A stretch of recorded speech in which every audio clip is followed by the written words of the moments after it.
Buenos días chicos, espero que estén bien. Hoy vamos a sumar las relaciones trigonométricas fundamentales. Es un poco de lo que ya veníamos viendo hasta el momento y le vamos a sumar también otros contenidos más. Todo sigue siendo la misma unidad de trigonometría hasta el momento. Para empezar vamos a trabajar mencionando cuáles son esas relaciones trigonométricas que vamos a trabajar. Hasta el momento nosotros venimos trabajando con tres de ellas, que son las que trabajábamos en los triángulos rectángulos, en el famoso SOHCAHTOA, que son precisamente el seno, el coseno y la tangente de uno de los ángulos del triángulo rectángulo. De ahora en más vamos a ampliar una de ellas y vamos a mencionar unas nuevas. Por ejemplo, hay una relación, ¿sí?, que relaciona el seno y el coseno. No es nada más ni nada menos que la tangente, ¿sí? ¿Eso qué quiere decir? Quiere decir, por ejemplo, que si yo estoy calculando la tangente de un ángulo, me va a dar un valor que es exactamente el mismo valor a que si yo hiciera el seno de ese ángulo dividido el coseno de ese ángulo. Vamos a verlo mejor con un ejemplo. Supónganse que quiero calcular la tangente de 42 grados. Bueno, la calculadora me va a arrojar el mismo valor a que si yo hiciera el seno de 42 dividido el coseno de 42. Corroborando en la calculadora, aproximadamente nos da 0,9004. De manera que la tangente de un ángulo es lo mismo que hacer el seno de ese ángulo dividido el coseno de ese ángulo. También tenemos otro tipo de relación que es el inverso de la tangente. Lo llamamos, todo el mundo lo llama cotangente. Y la cotangente la obtenemos, como bien nos dice el inverso de la tangente, equivale a decir 1 dividido la tangente del ángulo. Pero ¿qué pasa? La tangente yo arriba puse que es igual al seno dividido el coseno del ángulo. Bueno, si es el inverso, va a ser al revés la fracción. Fíjense, me va a quedar que la cotangente es igual al coseno dividido el seno del ángulo. De manera que todas estas expresiones son equivalentes. Si yo quisiera trabajar un ejemplo también, por ejemplo, ¿cuánto es la cotangente de 42 grados? Bueno, puedo hacer 1 dividido la tangente de 42 o puedo hacer coseno de 42 dividido seno de 42, lo cual me va a dar en la calculadora 1,1106 aprox. Otra de las relaciones que vamos a trabajar es el inverso, pero del seno. Se va a llamar cosecante. ¿Cómo es eso? Bueno, la cosecante va a ser igual a 1 dividido el seno del ángulo. Esto no tiene otra forma de expresar porque nosotros siempre vamos a terminar reduciendo todo a senos y a cosenos, ¿sí? De manera que ya, como nos queda 1 dividido seno, ya lo vamos a dar ahí por terminado, por finalizado. Con un ejemplo, ¿cómo sería? Si quiero calcular la cosecante de 42, equivale a lo mismo que hacer 1 dividido el seno de 42. Con la calculadora podemos verificar este resultado que es igual. Ahora, algo importante, nosotros en la calculadora no tenemos ni cotangente, ni cosecante, ni la próxima relación que es el inverso del coseno, que es la secante.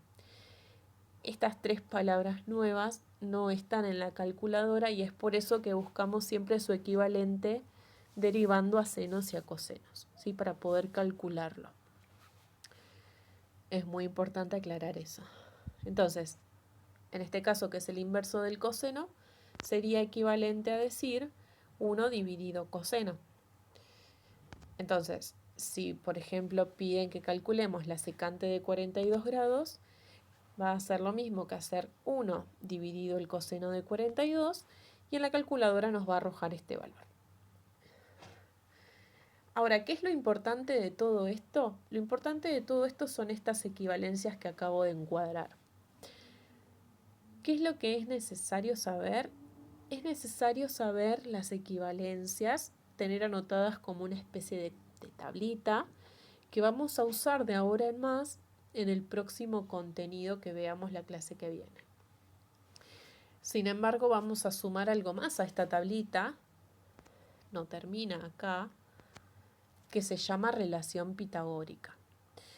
No es una razón trigonométrica, pero es una fórmula muy importante para aplicar. También se trabaja con triángulos rectángulos, ¿sí? Y lo que vamos a hacer es una fusión entre razones trigonométricas y entre el teorema de Pitágoras. Vamos a hacer una demostración. Tenemos un triángulo rectángulo ABC, cuyo segmento AB equivale a Z, cuyo segmento BC equivale a X y cuyo segmento AC equivale a Y. Tenemos un ángulo alfa sobre el cual vamos a trabajar. Y para empezar lo que propongo es que planteemos las razones trigonométricas, ¿sí? Antes de empezar. Estaríamos todos de acuerdo en que el seno del ángulo alfa es el opuesto sobre la hipotenusa. Dijimos que el opuesto es AC, que equivale a Y, la hipotenusa es Z. También estaríamos de acuerdo si decimos que el coseno de alfa es igual al cateto adyacente sobre la hipotenusa, y también estaríamos de acuerdo en decir que la tangente es igual al cateto opuesto sobre el cateto adyacente. Ahora la pregunta es, ¿podré yo elevar el seno al cuadrado? La respuesta es que sí. Pero ¿qué pasa? Si yo elevo el seno al cuadrado, para que la igualdad se conserve, también debo elevar al cuadrado la fracción a la que equivale. Lo mismo pasaría con el coseno. Si yo elevo el coseno al cuadrado, para que se conserve la igualdad, tengo que también elevar al cuadrado el miembro después del igual. Y lo mismo sucede exactamente con la tangente. Estas tres cosas las vamos a dejar acá en un costado a modo de cálculo auxiliar o de nota, que lo vamos a aplicar ahora en la demostración. Así que retomamos. Vamos a la demostración. ¿Cómo vamos a arrancar esta demostración? Vamos a decir, o plantear, mejor dicho, el teorema de Pitágoras. Planteo el teorema de Pitágoras. Digo que la hipotenusa es igual a la suma del cuadrado de los catetos.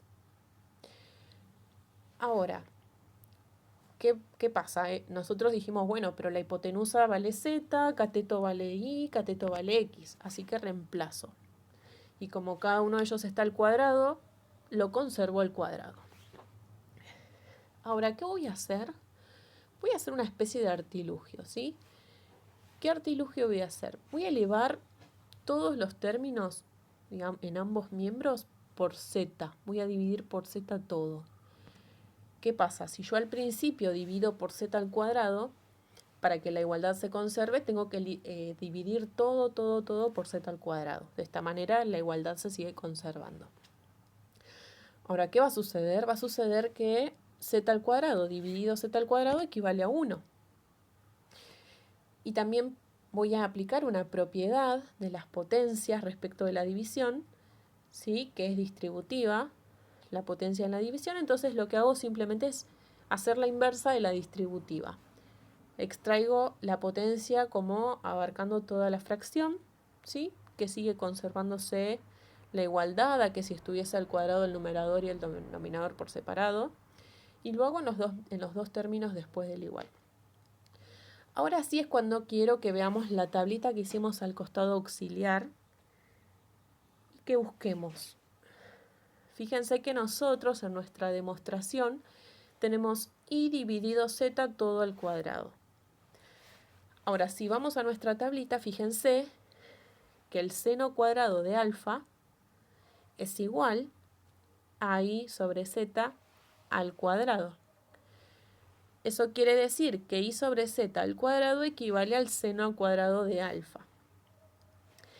Lo mismo sucede con la otra fracción que me quedó en la demostración. Tengo x sobre z al cuadrado. ¿A qué equivale esto? Equivale a coseno cuadrado si lo buscamos. Fíjense que coseno cuadrado es lo mismo que decir x sobre z al cuadrado.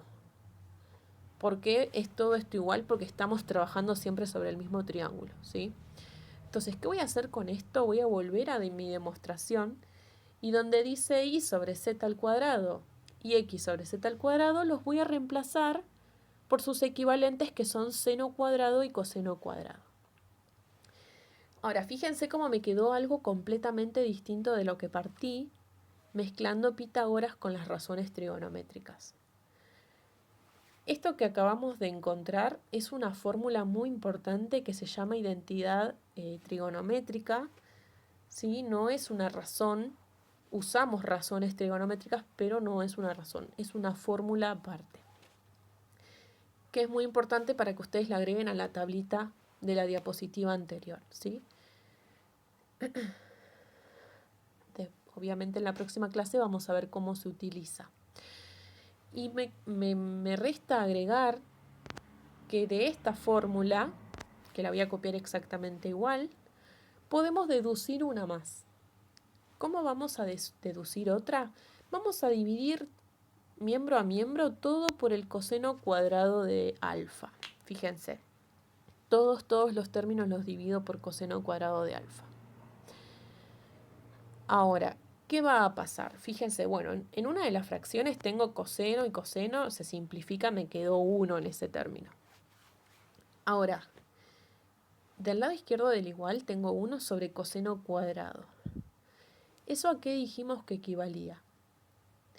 Dijimos que equivale a la secante, ¿sí? 1 dividido coseno de alfa es secante. Como está al cuadrado, es lo mismo que decir secante cuadrado. Lo mismo seno sobre coseno. Seno sobre coseno equivale a decir tangente. Como ambos tanto en el numerador como en el denominador están al cuadrado, es lo mismo que decir tangente cuadrado. De manera que de la identidad trigonométrica podemos deducir una formulita más, que es la relación que existe entre la secante y la tangente. No es necesario que ustedes memoricen la demostración, sí es importante que las tengamos anotadas, para saber de dónde surgen estas dos formulitas que también son muy importantes para trabajar en nuestro próximo tema de la clase que viene. Espero que haya sido todo medianamente claro. Solamente fue una presentación de fórmulas. En la próxima clase vamos a ver cómo trabajamos con esta y cada una de estas fórmulas. Así que les mando un beso grande y cualquier cosa estamos en contacto.